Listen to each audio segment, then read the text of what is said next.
Olá, neste vídeo nós vamos falar um pouco sobre o mundo e vamos falar também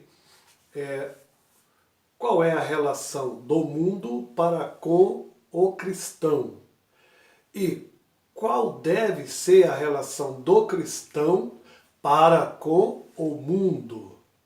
Para isso, vamos analisar alguns mandamentos bíblicos que vai nos orientar acerca do tipo de relação que o cristão deve ter com o mundo. Também saberemos a forma de como vencê-lo, não é? E, enfim, nesse vídeo nós estaremos aprendendo um pouquinho da teoria geral dessa relação cristão e o mundo e o cristão. Mas antes disso, você vai primeiro inscrever-se no nosso canal. Você vai apertar lá a palavra inscrever-se, depois você aperta o sininho e dá um joinha, um like, não é? E a gente vai partir então para o vídeo. Mas não se esqueça de divulgar o nosso canal, divulgar o nosso link, se inscrever no nosso canal, não é? Apertar o sininho para você receber as nossas notificações, nossos novos vídeos e também apertar um like aí e, é claro, comentar e deixar aí a sua opinião e até também sugerir novos temas para o nosso canal Bíblia Sem Balela. Até porque o nosso canal, ele preza muito pela palavra, de forma que tudo que nós falarmos aqui, buscaremos na exegese bíblica, buscaremos na hermenêutica bíblica, buscaremos fundamentos e respaldos bíblicos para podermos falar. Então hoje o assunto é mundo, mas para nós entendermos isso, vamos entender primeiro o conceito. Em Hebreus, no capítulo 11, lá pelo versículo 3, a Bíblia fala sobre mundos. Logo nós temos que entender que mundo, ele tem algumas variações no seu conceito. Quando nós falamos de mundos na Bíblia, está no plural, é porque existem de fato mundos. Quando a gente lembra de universo, ali é um mundo cósmico. Quando a gente fala do globo Terra, nós também estamos falando de um mundo planetário, vamos dizer assim, o planeta Terra é um mundo. Quando nós falamos de costumes, de culturas dos povos, das nações, nós também estamos falando de um mundo, de um ecossistema. Ok? Entendido esta primeira parte, nós precisamos entender os costumes e as culturas, os usos que o mundo nos oferece. Nós temos aí, todos nós sabemos que as culturas, elas mudam muito de cultura para cultura, de lugar para lugar, de estado, de países, não é? De continente para continente, as suas culturas, e como não lembrarmos também da cultura indígena. Então, as culturas, os costumes no mundo, eles são variadíssimos. Um lembrete para quem estuda missões culturais ou transculturais, né, ou intercontinentais, enfim. Há uma confusão muito grande dos estudiosos de missões culturais. Eles alguns defendem a teoria de que, conforme a cultura, nós temos que nos adaptar a ela e que aquelas pessoas, mesmo depois de convertidas, devem seguir a cultura das suas nações. Ora, cabe perguntar se alguém que se converte a Cristo, ele deve continuar na cultura que ele cresceu? Alguém que aceita Jesus deve continuar naquela mesma cultura? Na cultura, nos usos e costumes que ele nasceu e se criou naquilo? Claro que não. Até porque a Bíblia tem atrás a cultura do céu, a cultura divina. Logo, não é aceitável que em nenhuma cultura da Terra, não, eu cheguei num lugar onde a cultura era assim, nós temos que respeitar a cultura. Se você trouxe alguém para Jesus, essa pessoa terá que ser submetida à cultura bíblica, à cultura do reino, deste novo reino que ele aceita e que ele passa a conhecer. É incoerente alguém querer falar de missões culturais e querer proteger uma cultura que é antibíblica. Se eu aceito o Senhor, logo eu tenho que me adaptar à cultura da Bíblia. Então vamos lá. Vencido esse detalhe, o mundo, nós temos que falar que o mundo está em pecado. Por que o mundo está em pecado? Porque João 16,8 diz que o Espírito do Senhor vem para convencer o mundo do pecado. Então o mundo e todo o seu sistema, as suas culturas, os seus usos, geralmente está contradizendo aos ensinamentos da palavra do Senhor. Por isso que o mundo está em pecado, e por isso o mundo será condenado, e por isso o Espírito do Senhor virá para convencer o mundo desse pecado em que eles estão, nas suas culturas, nos seus usos e costumes. E nós sabemos que a cultura mundana, nos seus usos e costumes, são devassos, depravados, as mulheres andam seminuas, os homens andam seminus, eles são livres para pintar, cortar, se comportar e falar da forma que eles querem, até porque eles são livres. Né? Daí porque as culturas, os costumes em cada nação, e assim as pessoas seguem suas vidas, não importando com aquilo que está escrito. Então o mundo está em pecado. E está em pecado porque não crê. Quando você lê ali João 16, você vai ver que o Senhor diz que o mundo não crê, o mundo é incrédulo, por isso será convencido do seu pecado. O mundo também é corrupto, aí já é crime. Ele fala no sentido teológico de pecado para com Deus, mas fala também de corrupção, no sentido de crime.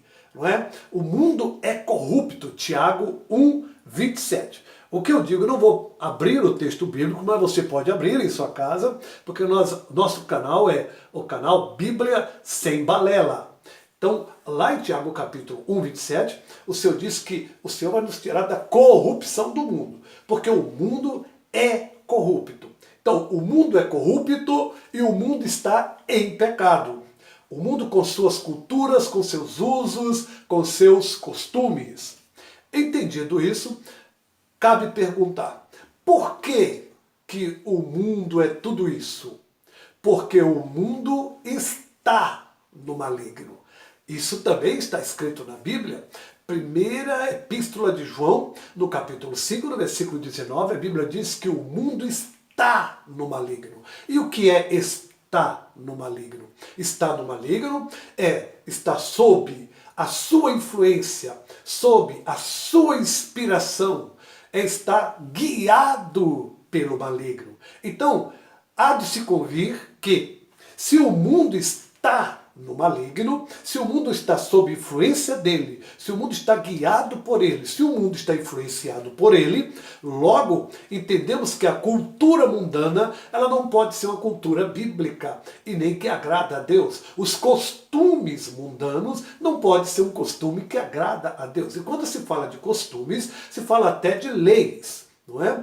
E isso também de forma geral, geralmente não agradam a Deus e não estão dentro dos padrões bíblicos. Por quê? Porque o mundo com seu ecossistema e todo o seu sistema mundano, político e até religioso, econômico, social, enfim, toda a sua cultura está sob influência de quem? Do maligno.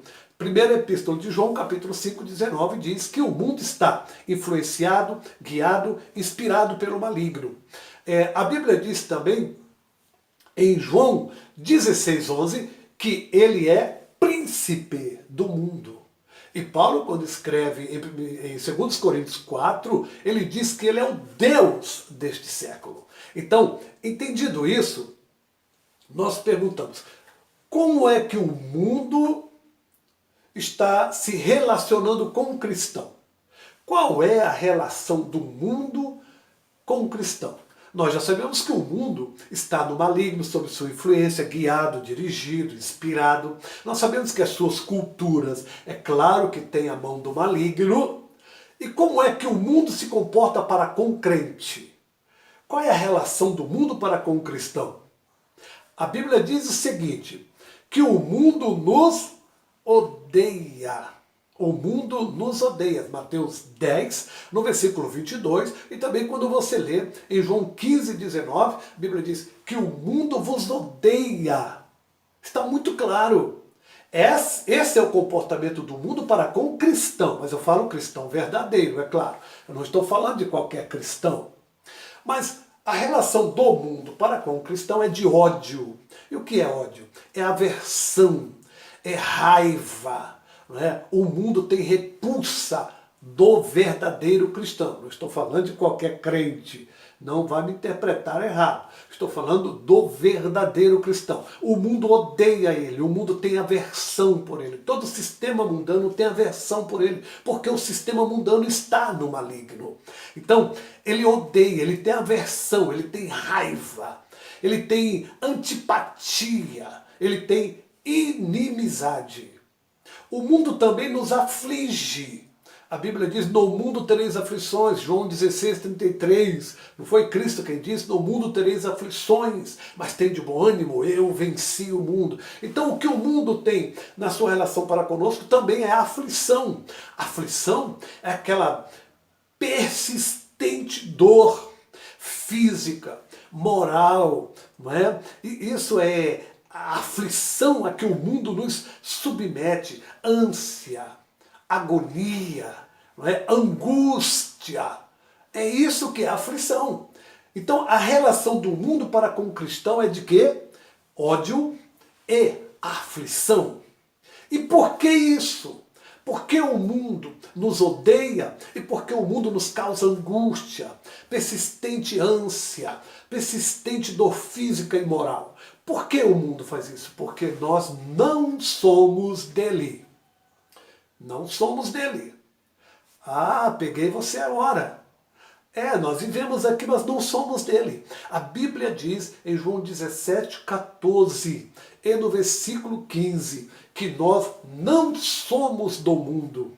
Apesar de estarmos aqui, nós não somos. João 17, 14 e 15. E João 15, 19, o Senhor continua dizendo, vós não sois do mundo. Aí eu pergunto, e qual é agora a condição da relação do cristão para com o mundo? Eu falei o que o mundo, como o mundo se comporta com relação ao cristão. E qual deve ser agora o comportamento do cristão em relação ao mundo? A Bíblia diz pelo menos 3 mandamentos. 1. Não posso ser amigo do mundo. É o primeiro mandamento. Isso é mandamento. Tiago 4, 4, 5. Adúlteros, adúlteras, ali ele trata a igreja como infiel, como aquele como a esposa que trai o marido ou vice-versa. Então ele chama de infiel, de traidor. Você tem que ler esse texto. Esse texto está na sua Bíblia. Ele diz assim, adúlteros, adúlteras, não sabeis que a amizade do mundo constitui inimizade contra Deus? Portanto, qualquer que quiser ser amigo do mundo, constitui-se inimigo de Deus. É isso que a Bíblia fala sobre. É o primeiro mandamento que a Bíblia nos dá com relação ao mundo. Eu não posso ser amigo. Não posso ser amigo. Mas o que é ser amigo? Amigo é que tem afeto, que tem consideração, respeito, que é leal, não é? Que protege. Não é? É isso, é o amigo, é o que tem grande afeição. Não é? Isso é ser amigo. E a Bíblia está dizendo que eu não devo ser amigo do mundo, né? A Bíblia diz que eu não posso estar protegendo e ajudando, tendo afeição, tendo afeto e sendo leal ao mundo. A Bíblia diz, é um mandamento. Não posso ser amigo do mundo. Uma vez que eu me torno amigo, eu me torno inimigo de Deus. Amigo do mundo, inimigo de Deus. Amigo do mundo, inimigo de Deus. Não esqueça nunca dessa matemática. Amigo do mundo, inimigo de Deus. Amigo do mundo, inimigo de Deus. Segundo mandamento bíblico para a minha relação com o mundo. A Bíblia diz que eu não devo amar. A Bíblia diz, não ameis o mundo nem aquilo que no mundo há. Não ameis o mundo nem aquilo que no mundo há. Está escrito isso? João, primeira epístola de João, no capítulo 2.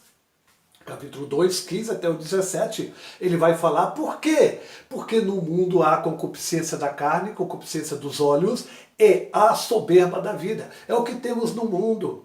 Concupiscência dos olhos. Ora, ora, ora, ora. A Bíblia diz que nós, vou falar primeiro da concupiscência da carne, Gálatas 5, tudo aquilo lá, idolatria, prostituição, adultério, lascívia, tudo é obra da carne, e isso é exatamente o que tem o mundo, não é? A concupiscência dos olhos, Mateus 5, 29, ele diz que se o teu olho te escandaliza, arranca. O desejo dos olhos, os olhos, os olhos. Nós sempre temos a tendência a estar com os olhos nas coisas que são mundanas. E a Bíblia condena, o Salmo 101:3 diz, não porei coisa má diante dos meus olhos. O que mais há no mundo? A concupiscência, a soberba da vida. A soberba é orgulho, a soberba é altivez, é o sentimento de superioridade. Filipenses 2 diz que nós não podemos considerar os outros superiores, inferiores, mas superiores. Isso é aquele que é curado, não é, da soberba. Ele considera os outros superiores a ele mesmo. Filipenses 2, 3 e 4.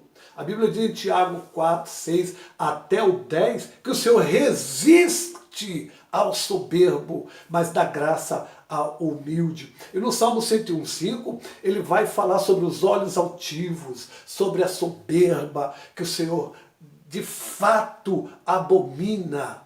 E o terceiro mandamento, primeiro, não ser amigo. Segundo, eu não posso amar o mundo. Terceiro, ele diz que eu não posso ter a mesma forma. Parece um estágio. O cristão que começa, ele vai, primeiro se torna amiguinho do mundo, simpatizante. Depois ele passa a amar o mundo, né? Amar já é um sentimento exagerado, já não é mais apenas um afeto, uma coisa distante. Não, o amor, ele é um sentimento exagerado, de apego, de afeição, não é? Já é um sentimento mais forte.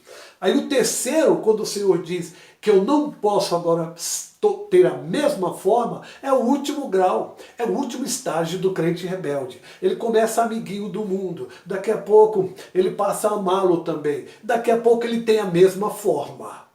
Mas isso está escrito? Está. Romanos no capítulo 12, a Bíblia diz que eu não devo ter a mesma forma. A mesma forma. Quando Paulo escreve aos Efésios capítulo 4, 17, Paulo diz ali que nós não podemos andar mais como andam os gentios. Você não entende isso, não é? É difícil entender. O que é isso? O que é isso ter a mesma forma, pastor? Ah, você não sabe o que é ter a mesma forma. Quando Paulo escreve, não vos conformeis a este mundo, mas transformai-vos pela renovação do vosso entendimento. Você não está entendendo o que é ter a mesma forma. É se comportar, eu já disse isso. Se comportar como eles, se vestir como eles, falar como eles, ter os mesmos costumes, a mesma cultura. Isso é ter a mesma forma. É não se opor, é concordar com eles, é estar conforme o mundo. Então, a nossa relação para com o mundo, existem 3 mandamentos que devem ser obedecidos. Eu não devo ser amigo do mundo, eu não devo amar o mundo e eu não devo ter a mesma forma. Não há como você fugir disso. Você pode até buscar textos bíblicos, tentar se esquivar, se justificar. Mas se você tem amor ao mundo, afeto a ele, é amiguinho dele, se você ama, se você tem a mesma forma, a tua roupa te condena. Tem alguns que andam defendendo aí. Usos e costumes não tem nada a ver. Verdade, vai nessa. Não tem nada a ver a minha aparência. Ok, a Bíblia está dizendo que eu não devo ter a mesma forma. A forma, ela inclui desde o interno até o externo, desde o interior até o exterior. Se você tem a mesma forma, se você veste, se você usa, você tem a mesma cultura, o mesmo comportamento, a mesma linguagem, você é mundano. amiguinho dele, amor a ele e a mesma forma. Só existe 3 condições para eu me tornar amado e propriedade do mundo, ao mesmo tempo que eu me torno inimigo de Deus. Só existem 3 condições. Quais são? Eu ser amigo dele, eu amá-lo e eu me tornar a mesma forma dele. Desse jeito o mundo me abraça. Desse jeito o mundo me ama. Porque a Bíblia diz isso. A Bíblia diz, o mundo vos aborrece porque vós não sois dele. Porque se vós fosseis do mundo, o mundo amaria o que é seu. Eu já disse isso. Quando uma pessoa é amada, é bem-vinda. Quando a igreja é amada, bem-vinda. Pode observar, ela é amiga do mundo, ela ama o mundo, ela tem a mesma forma, a igreja tem a mesma forma, os membros têm a mesma forma, eles se vestem do mesmo jeito, eles falam do mesmo jeito, a linguagem muda. Não é mais irmão, paz do Senhor, é caro, ok, como é que tá, tudo bem, tá ligado? A linguagem muda, a roupa muda, a aparência muda. Quando a pessoa ela está de fato dentro das condições para ser recebida, aplaudida e amada pelo mundo, ela toma a mesma forma, ela passa a ser amigo, ela ama e dessa forma é claro que o mundo vai amá-los.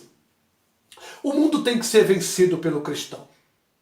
Jesus disse, no mundo tereis aflições, mas tende bom ânimo, eu venci. Ele disse isso. O mundo será condenado. 1 Coríntios 11, 32. Ele vai condenar o mundo. Não adianta. E aqueles, nós lemos lá em 1ª Epístola de João 2, 15, 16, 17, ele diz que o mundo e a sua concupiscência passam. Mas os que permanecem em Cristo, os que estão em Cristo, permanecem. O que você entende por isso? O mundo corrupto e pecador será destruído. E todos aqueles que fazem a sua vontade. Não adianta você querer fugir disso. Você pode falar, você pode pular aí. Tem alguns que vão no comentário aí, fala, esse é radical. Não, eu estou mostrando o texto bíblico. Arranca essas páginas da Bíblia. Vai lá, arranca esses textos. Que espírito está em você? 1 Coríntios 2,12 diz, e o espírito que está sobre nós não é o espírito do mundo, mas o espírito de Cristo. Ora, qual é o espírito do mundo? Você sabe? Claro que você sabe, é dele, do maligno. A Bíblia não diz que o mundo está no maligno? Então qual é o espírito que rege o mundo? É o do maligno. Qual espírito está em você? Se você ama o mundo, se você é amigo do mundo, se você tem a mesma forma, você anda do mesmo jeito, as suas roupas, o seu exterior, seus costumes, sua linguagem, tudo que você faz parece, é idêntico, tem a mesma forma do mundo, você vai querer convencer quem? Você não convenceu nem a você de que você de fato não é do mundo. Você pode bater no pé e dizer que não é. Eu vi um pastor escreveu aí, eu tenho 100 bermuda, compre mais 100. Ah, porque eu pinto mesmo, eu me pinto, eu corto cabelo, eu vou no salão. Vá, continue. Essa é a cultura do mundo. Esse é o costume do mundo. Não é o costume da igreja. Que espírito está sobre você? 1 Coríntios 2,12. Faça uma reflexão. Faça uma reflexão. Vai e faça seu comentário. Comente aí embaixo. Conforme for o seu comentário, eu saberei qual espírito está sobre você.